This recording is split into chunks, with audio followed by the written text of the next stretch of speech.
اے اللہ اجازت دے میں گلستان کالونی کو نگل جاؤں. سمندر بولیں مولا اجازت دے ہم چڑھ جائیں.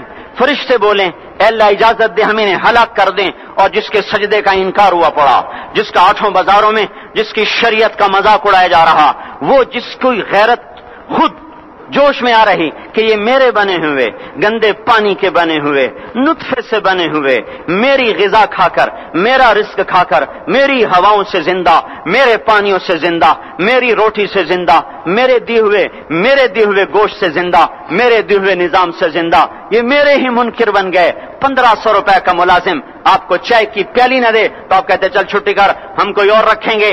اور جس نے اتنا بڑا وجود بخشا، آنکھوں میں چراغ جلائے، کانوں میں فون لگائے، دماغ میں برقی روئیں دوڑائیں، دل کو دھڑکایا، سارے بدن کے تک خون پہنچانے کا نظام چلایا، پھیپھڑوں کی فیکٹریاں چلائیں، رگوں میں خون پہنچایا، ہڈیوں کو غذا پہنچائی اور آنکھوں کو غذا پہنچائی، بالوں کو غذا پہنچائی، زبان کو بولنے کی طاقت دی، دانتوں کو کاٹنے کی طاقت دی، دو وہاں نالیاں لگائیں، سانس کی الگ کر دی اور معدے کی الگ کر دی، اور وہاں پردہ لگایا جو غذا منہ میں جائے تو معدہ کھل جائے اور پھیپھڑے کی طرف جانے والی نالی رک جائے. جو اللہ اتنی حفاظت کرے کہ آپ کا لقمہ آپ کے معدے میں جائے، وہ دو ہی تو یوں ساتھ ہیں بالکل یوں ایک ساتھ. اور وہ اللہ اتنی طاقت والا کہ سانس کی نالی بند کرے اور معدے کی نالی کا منہ کھولے اور غذا کو منہ میں سے گزار کر وہ معدے میں پہنچائے، پھر ایک زبردست طاقتور نظام چلائے، اس کو توڑ کے آنتوں میں پہنچائے، پھر کروڑوں قسم کی فیکٹریوں کو حرکت دے اور اس میں سے خون کو کھینچے، غذاؤں کو کھینچے، پھیپھڑے کو غذا، خون کو غذا، خون خود غذا لے کے چل رہا، آنتوں کو غذا، دماغ کو غذا، ہڈیوں کو غذا، ناخن کو غذا. ایک ناخن کھینچ لے تو ہم کیا کریں؟ کیا میرے مولا کا نظام ہے؟ یہ ہمارا قبرستان ہے، مردہ سیل باہر نکل رہے اور ناخن کی شکل میں باہر آ رہے، پھر آگے جا کے اور سخت ہو رہے. تھوڑا سا ناخن زیادہ کٹ گیا، سارا دن سی کرتا ہے، سارا دن ہائے کرتا ہے. یہی ناخن میرا رب کھینچ لے تو ہم تو ایک ناخن کا شکر ادا نہیں کر سکتے. یہ جوڑ بنا دیے، سیدھا کر دے تو ہم اسی کا شکر ادا نہیں کر سکتے. میرے بھائیو، یہ سب کچھ کر کے پھر ہم اللہ کے باغی ہو جائیں، ہے کوئی عقل میں آنے والی بات؟ ہے کوئی سوچ بچار کی بات کہ 1500 صرف دیے اور اس نے چائے کی پیالی نہ دی تو نکال دیا، اس نے گاہک کو ڈیل نہیں کیا تو نکال دیا؟ اور یہ وجود کہاں سے خرید کے لائے؟ یہ زمین کس نے بچھا کے دی؟ والارض وضعها للانام. اے میرے بندو، میں نے ہی تو تمہیں بنا کے دی. فاکہۃ، دیکھو میں نے تمہارے لیے پھل نکالا. والحب ذو العصف والریحان، میں نے ہی تمہارے لیے غلہ بھی بنایا اور بھوسا بھی بنایا. فبأي آلاء ربكما تكذبان، میری کیوں نعمتوں کو جھٹلاتے ہو؟ کیوں میرے باغی بنتے ہو؟ کس کا انکار کرتے ہو؟ دیکھتے نہیں ہو رب المشرق والمغرب، رب المشرقین والمغربین، میں تمہارے مشرق کا بھی رب ہوں، مغرب کا بھی رب ہوں، شمال کا بھی رب ہوں، جنوب کا بھی رب ہوں. فبأي آلاء ربكما تكذبان، پھر بھی تم میرے باغی ہو گئے، پھر بھی مجھے میری نعمتوں کو جھٹلاتے ہو. خلق الانسان من صلصال کالفخار وخلق الجان من مارج من نار، تمہیں مٹی سے بنایا، جن کو آگ سے بنایا. میری فبأي آلاء ربكما تكذبان، کیوں مجھے جھٹلاتے ہو؟ کیوں میری نعمتوں کا تم انکار کرتے ہو؟ تمہیں پتہ نہیں ہے کہ میں نے دو پانی چلائے، ایک کڑوا ایک میٹھا، بینہما برزخ، ان میں پردہ لگایا، لا یبغیان، تاکہ کڑوا پانی میٹھے میں نہ چلا جائے. اگر میں پردہ ہٹا لوں تو کڑوا میٹھے میں چلا جائے تو پھر نہ کوئی تمہیں حکومت کا پانی میٹھا ملے، نہ زمین کا پانی میٹھا ملے. فبأي آلاء ربكما تكذبان، تم دیکھتے نہیں ہو تمہاری کشتیاں میرے اتنے بڑے سمندر میں آرام سے کراچی سے چل کر نیو یارک تک چلی جاتی ہیں، اور میں طوفانوں کو روکتا ہوں، موجوں کی لگام کو لگام دیتا ہوں، پانی کو تھام کے رکھتا ہوں کہ تمہارے تنکوں جیسے جہاز میرے ایسے محیط اور خوفناک سمندروں پر ایک کنارے سے چل کر دوسرے کنارے تک چلے جاتے ہیں.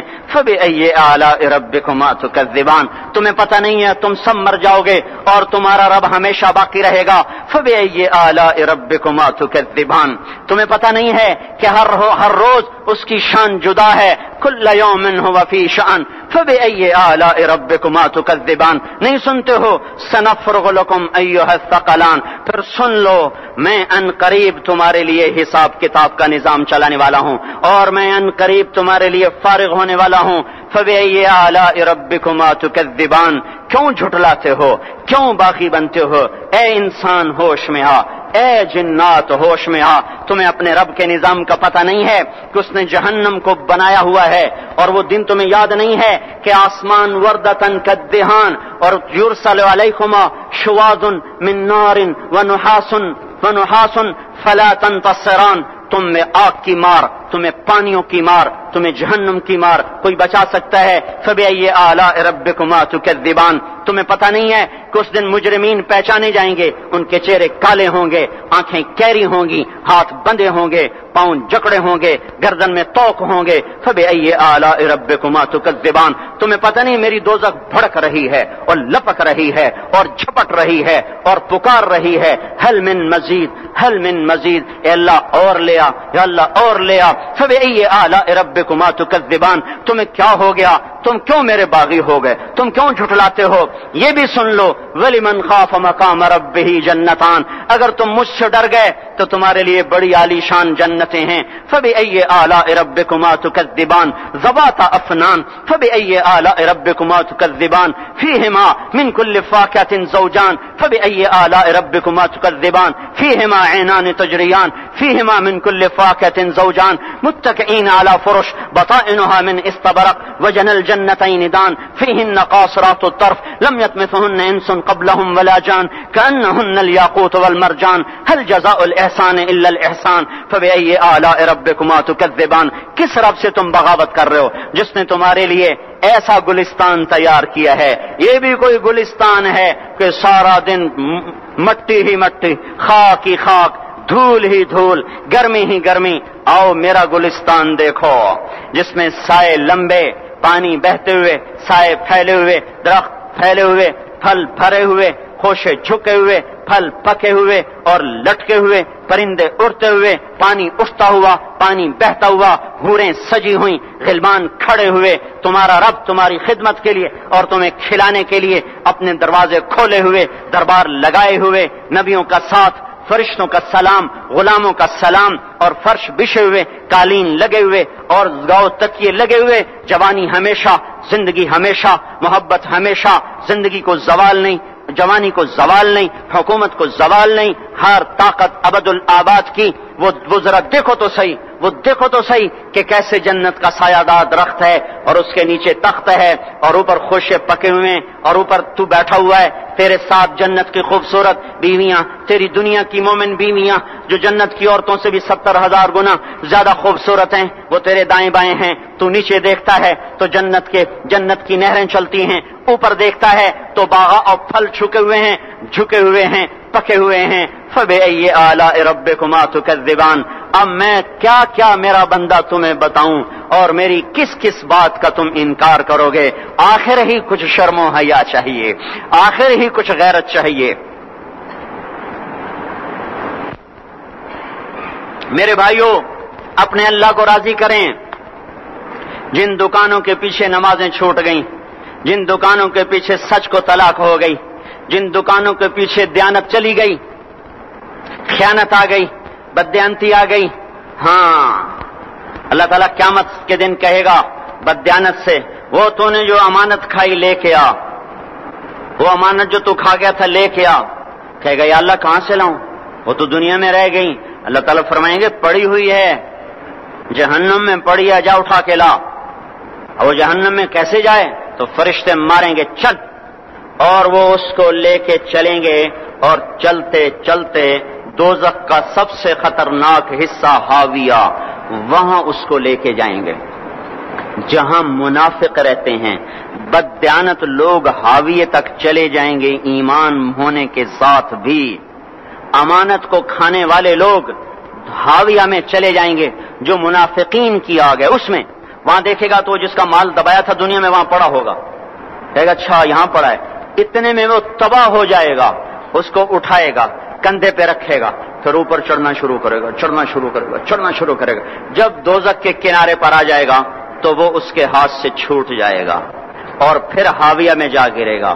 اس کے ساتھ فرشتے مار کر پھر کہیں گے جا واپس لے کے آ، پھر یہ واپس جائے گا، پھر اسے اٹھائے گا، پھر کندھے پہ لے کے چڑھے گا اور چڑھے گا اور چڑھے گا، جب کنارے پر آئے گا تو پھر اس کے ہاتھ سے چھوٹ جائے گی، اس کے پھر فرشتے مار کے نیچے گرا دیں